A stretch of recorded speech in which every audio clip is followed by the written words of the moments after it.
of the sanctions is much more strategic than just Ukraine.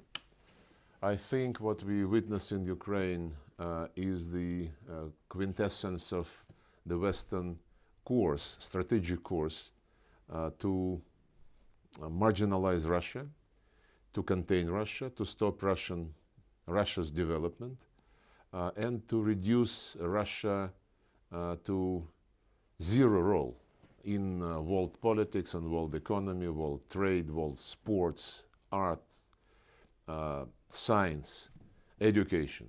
And we observe unprecedented steps our Western colleagues are taking. And one of the underlying trends is the United States' desire, which has been much more manifested by the Biden administration, to come back to unipolar world.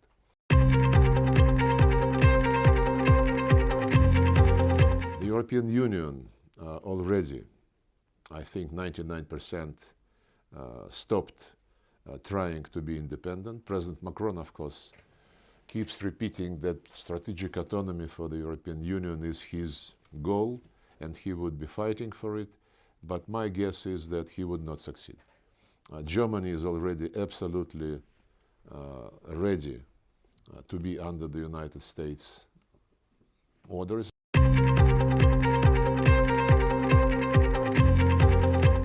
The leaders of the opposition and of the so-called Maidan, the radicals like Dmitry Yarosh, was saying, we stand for Ukraine without Ruskis and Katsaps, which is Muscovites.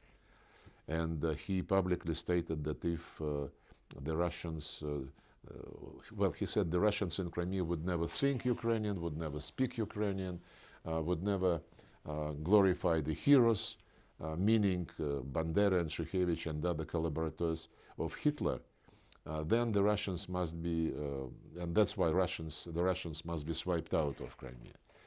Actually, this was said a couple of weeks before the Crimeans eventually decided to go to referendum. And by the way, the idea that Russians should get out of Ukraine is still very much on the mind of politicians in this country. And President Zelensky, in September last year, said, if you believe you're a Russian, if you believe you want to be a Russian, and if you want to be friendly with Russia, go to Russia. He said this just a few months ago.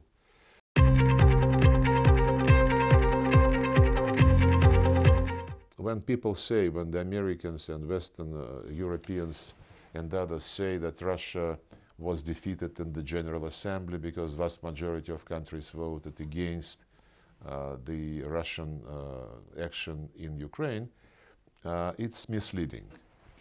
Because if you take the population represented by the countries who were not voting against Russia, and especially if you take the number of countries who introduced sanctions against Russia, majority of those who voted against us did so under huge pressure, under blackmail, including, I know this for sure, including the threats to individual delegates regarding the assets in the United States, bank accounts, children studying in universities, and so on and so forth. It's absolutely unprecedented blackmail and pressure without any scruples. So majority of those countries who voted with the West, they did not and they would not introduce sanctions against Russia. They believe that it's, you know, not very big price to pay for their own practical cooperation with Russia, just to vote on something which is needed for the West for entirely propagandistic purposes. Recently, the military of Russia, together with Donetsk and Lugansk forces, discovered documents of the Ukrainian general staff indicating clearly that they were preparing a massive attack against Donetsk and Lugansk republics. But another set of documents which was discovered is, as you said, documents related to military biological activity of the United States in Ukraine. The documents with signatures of Ukrainian officials, US military. Those laboratories are created, have been created by the United States all over the world, more than 300 laboratories in various countries, many of them on the perimeter of the Russian Federation and the former Soviet republics, including Ukraine. Ukraine is probably the biggest project for the Pentagon, who is running this show, the Special Defense Threat Reduction Agency of the Pentagon is in charge of this biological activity, and they're developing very dangerous pathogens, including plague, including brucellosis, anthrax, many others. By the way, the Americans some years ago decided that it is too dangerous to do these things on their own soil. So they moved all these threatening and dangerous activities to other countries, and more they concentrate their research and experiments around the borders of the Russian Federation and China.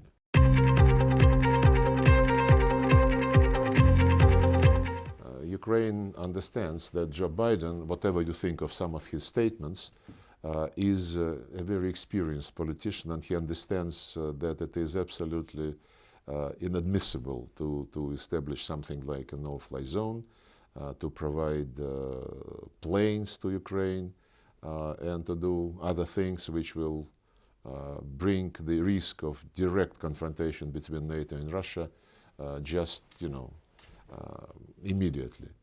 But Zelensky also understands that there are much less responsible politicians in the United States who are being agitated by Ukrainian lobby and just driven by Russophobic feelings, and many of them are in Congress. And as you know, they adopt every now and then resolutions condemning Russia, threatening Russia, and I believe he is counting on them pushing the president in the direction of a more confrontational approach.